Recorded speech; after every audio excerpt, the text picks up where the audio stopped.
This is Darius from therabbitpad.com, and in this video, I'm going to show you how you can insert multiple rows in Google Sheets. Typically, when you want to add a row or column in Google Sheets, you might highlight the cell where you want that new row or column to appear, then right-click and select Insert Row Above or Insert One Column Left, or select Insert Cells and follow what these two options give you.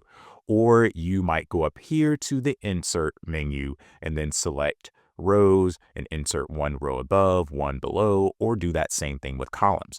If you want to add more than one row or more than one column, what you need to do is you highlight the number of rows that you want to add where you want those to appear. So let's say I want there to be 5 additional rows above Sophia Morgan.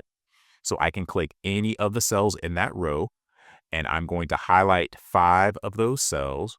And then once you have your cells highlighted, which you can also do over here, you right click and then select Insert 5 rows above.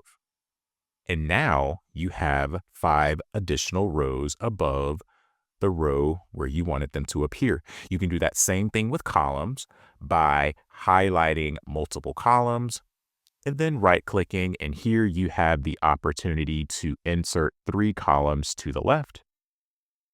And now there are 3 columns there. So this is how you insert multiple rows and multiple columns in Google Sheets.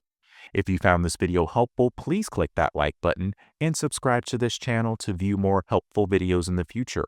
Also, please be sure to visit my website at therabbitpad.com.